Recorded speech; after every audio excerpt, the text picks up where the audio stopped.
Today here we are super excited to end the day with a series of endorsements capped off by endorsing our fantastic state representative and next governor, Erin Murphy. We couldn't be more excited about how things turned out here. You know, of course, conventions are never necessarily the smoothest affairs. As I like to say, they're organized chaos, they're messy, but it's important. It's an important part of democracy. And the will of DFLers in this state prevailed today with a vote of acclamation to endorse Erin Murphy. We couldn't be more excited to work with her over the next 157 days that are left to make sure that we keep this critical seat in DFL hands. You've heard the stakes of this election, and I'm sure that Representative Murphy will talk more about that in a moment. But I just want to really convey for all of you how important it was for us to come out of this convention unified. As I mentioned, with 157 days left, we don't have time to be spending fighting each other. We have to be able to turn our attention to the Republicans. And we also have to be able to talk with a certain authority and about our values and what we stand for. And as I've known Erin Murphy for over 20 years, there's no one in our party who does that better. There's no one who stands up more fiercely, more positively. The politics of joy, as I've said, conveys what we stand for. Because you may have heard me say yesterday, it's not enough just to stand up and fight against something. We have to tell people what we stand for. And that's what Erin Murphy is going to do for us and for all of our candidates on the ticket over the next 157 days. Please welcome the next governor of the state of Minnesota, Erin Murphy.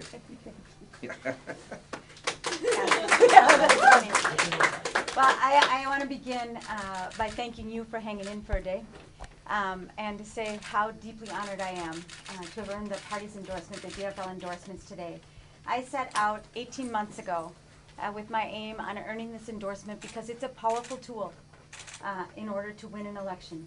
And it means when we seek and earn the DFL endorsement that we are actually talking to the people of Minnesota. And I've been doing that now for 12 years, all over the state of Minnesota. And in the last 18 months, through 120 house parties and forums, fundraisers, every chance I've had an opportunity, I've been talking with the people of Minnesota and building support and momentum for this campaign. And it culminated today with an endorsement for this race. And we're going to take this powerfully now into the primary. I suspect there will be a primary, hope not, but I suspect there will be a primary, and to a general election. Every campaign should be about our future. And we should offer people an honest vision for what we stand for and give people a reason to vote for us. And we succeeded today with a broad coalition of Minnesotans from all across the state who share our values, who share a perspective that it is time for us to engage in a kind of politics that is about people again, about Minnesotans again, about Minnesota's future again. That's the kind of campaign we've been running. That's the kind of campaign we're going to take to the people into the primary and the general election, and that's why I'm going to win. I can't wait to take on Tim Pawlenty. I beat him once. I'm going to beat him again. And with the people of Minnesota, we're going to build a real bright future for the people. Thank you so much for being here. I'm happy to answer any of your questions. Thank you. Representative, the Republicans endorsed Jeff Johnson today, yet you've repeatedly talked about Tim Pawlenty today. Why is that? You know, I think that they're going to have a primary, and it has seemed very clear to me from the time that he got into the race that there's a lot of support among legislators and Minnesotans for his candidacy. So they'll take that to a primary, and we'll see what happens. But I want to make sure that if Tim Pawlenty is the nominee, that Minnesotans know what he did to the state of Minnesota, because he wrecked our budget. When it got hard for him, he quit and went away. And we got to be ready to beat him. Do you expect another primary with another Tim? We'll see tomorrow. We'll see what the Congressman does. But yes, we anticipate there'll be a primary. Chairman, how much money does being endorsed give to Representative Murphy? Well, let me just answer it this way. Since I've been elected now close to 8 years ago, we haven't lost a DFL endorsed candidate in the primary. I vigorously will defend this endorsement. I believe in our party process. I believe in the convention delegates who spent many hours, countless weekends, and I believe in our candidates who've participated in this process. But at the end of the day, we will protect our and defend our endorsement, and we're prepared to do that. We've got a great candidate who's going to be a great general election candidate. I have no doubt that Erin Murphy can and will win. And whoever decides to run in a primary should know that this isn't your grandfather's DFL anymore. I'm proud of my record. I'm looking forward to defending Erin's endorsement, and we're going to work hand in glove to make sure that not only does she win on August 14th, but that she's the next governor come November 6th. So what does it mean for her, What did you think about the though? no endorsement strategy?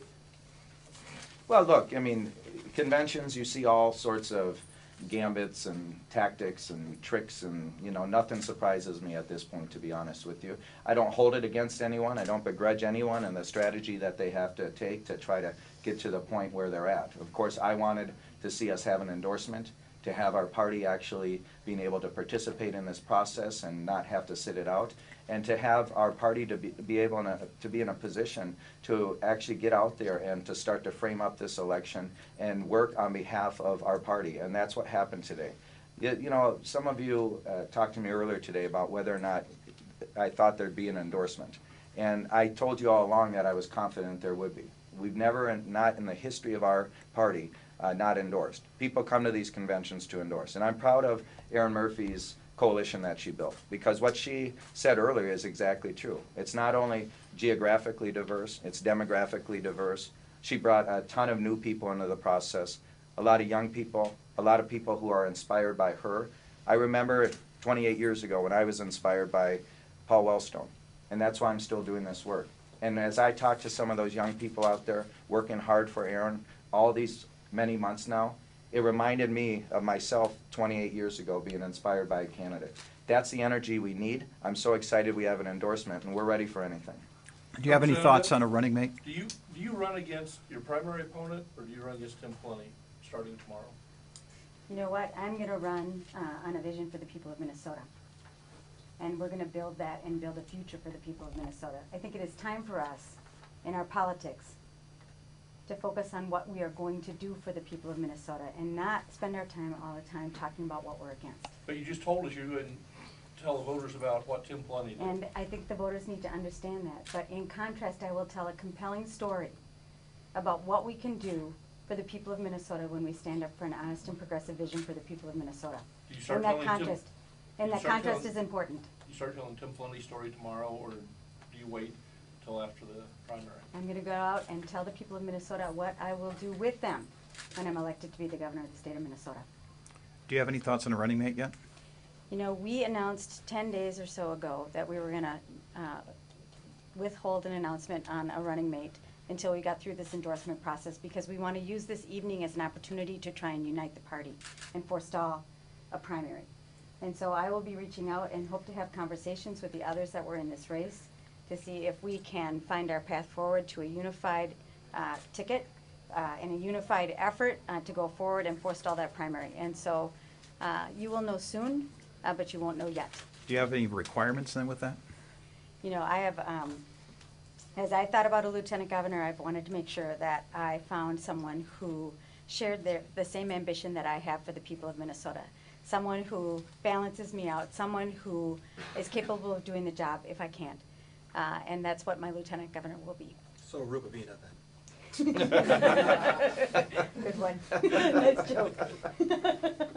Yes, sir. Yeah, in your opening talking points, you had said that you wanted to get a message out to Minnesotans as to why people should vote for you. Okay, now I broadcast right here in Rochester, and you know I try to get messages out to the people of Rochester. So if you wanted to convince voters here in Rochester to vote for you, that you are the right candidate, what kind of issues would you be the most dedicated to just in the Rochester area?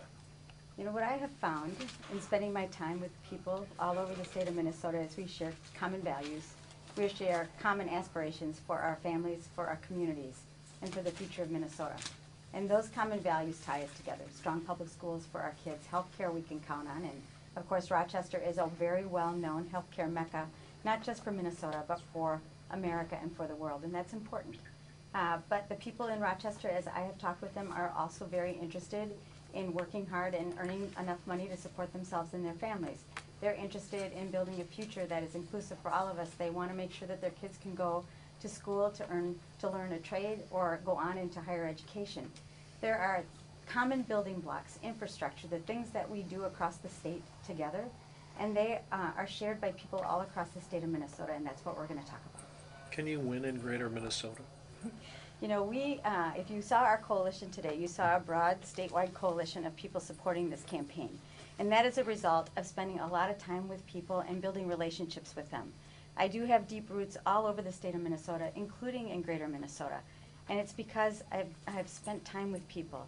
And what I continue to hear from Minnesotans wherever they live is they want to make sure that whoever's their governor is going to listen to them, understand the issues that their communities face, and fight for them. And that's what I'm going to do. So absolutely, Tim Pugmire, I can win in greater Minnesota, and I will. Your campaign colors are blue, but you're wearing orange today. You want to tell us about that? You know, like so many people today, I'm wearing orange to remember those lost to gun violence. And I can't think of many issues that have emerged more strongly than the issue of preventing gun violence in this year and in this election cycle. And it's one of the reasons why so many young people are coming into politics. And I will just say this, as I have, you know, gotten into this race in the wake of 2016, there have been women and people of color, indigenous people and young people who are coming into politics really demanding more action than is being rendered right now in our politics out of the state capitol. And so I am wearing orange in support of people, victims of gun violence, and because I want to make sure that people understand that I'm going to be an advocate for gun violence prevention. And I think it is something that we can take on as elected officials, as candidates. We have to make sure that we're talking to Minnesotans about it and not just yielding to the gun lobby. Is there anything that you can add regarding your position on health care for all? I think it's one of the most unifying issues, and I'd like to know any more that you can add. So you know that I am a registered nurse and practice nursing, first in a small community in Wisconsin and then at the University of Minnesota where I was a surgical nurse. So I've taken care of people who are very, very sick, and in our current system that is both a public and a privately delivered system, privately funded, people who are really, really sick are often the ones that pay the price because their health care is out of reach, it's too expensive. And you know, I don't know if you've been following along the story of Alex Smith. Alex Smith is a young man, he was 26 years old, he's an insulin-dependent diabetic, and he was on his parents' health insurance and came off of that insurance when he turned 26 and couldn't afford his insulin, so he began to ration it and he lost his life. A 26-year-old Minnesotan lost his life because he couldn't afford his insulin. When I practiced nursing and took care of patients with diabetes, insulin wasn't very expensive, but his insulin was too expensive for him. That shouldn't happen in Minnesota, and it shouldn't happen in America. And I think it's time for us to lead like we did 26 years ago when we passed Minnesota Care, and make sure that everybody in Minnesota has access to health care that they can count on, especially when they're sick. I'm a supporter of the Minnesota Health Plan. I'm a supporter of single payer. I spent 26 years of my career working on this, and I've got the head and the heart and the experience to make progress for the people of Minnesota, and we're going to do that. Representative, your party tweeted out, "We must reject cynical politics," after a lot of the no endorsements were coming through. Were you personally upset to see a lot of the no endorsement votes coming in? You know, I believe that people come to these conventions to make an endorsement. They give a lot of themselves and a lot of their time to go to caucuses, to go to Senate district conventions, county conventions, congressional district conventions, and finally to a state convention. People come because this matters to them, and they represent people from all over the state, and they have an obligation. They believe they have an obligation. So I was quite sure that we were going to have an endorsement today, and I'm really happy about that. And I understand, and I've been through plenty of conventions, that sometimes there are efforts to try and slow that down or thwart that. I'm really, really glad that the will of the delegates today prevailed. Yes. How do you take further steps just to kind of continue that unity, you know, with the no endorsement thing? You know, I think we are in the position that we're in today, earning the endorsement because of a very positive message about our future and about what we can do together when we stand together. And that's something Minnesotans like, and that's why we were able to earn this endorsement. You know, when I got in this race 18 months ago, there were people that didn't think I could do this. But here we are, with a very strong coalition of partners across the state of Minnesota, ready to work very, very hard to win this election and to come together to build a future for the people of Minnesota. We'll take one more question. Let me just say on that though, you know, and I appreciate Representative Murphy's answer, but you know, over the course of the next 3 or 4 days before the filing deadline close, the state party is going to be having a number of conversations with supporters of other candidates to make sure that they know that we're a big tent party. We want their involvement and we want them to support our endorsed candidates. But in addition to that, we're going to have conversations with the candidates themselves, other elected officials, key stakeholders and partners to remind them of how important it is for us to truly unify, to avoid a costly and expensive primary that divides us and turns us inward. You know, while Representative Murphy and her campaign are prepared for anything, you know, over the course of the next 3 days, we're going to keep working towards unity. And we're going to keep striving to make sure that people understand how important it is to come together behind our endorsed candidates. Not just because we have great endorsed candidates, but strategically because it's the best opportunity for us to coalesce behind our candidates and put us in the best position to win in November. So the work continues. Of course, we'll be prepared for anything, but there's going to be a lot of work over the next 48 hours. 3 women on the top of the ticket. What do you think about that? I think that's awesome. Excellent. Thank you so much. Thank you very much. Appreciate it. Okay.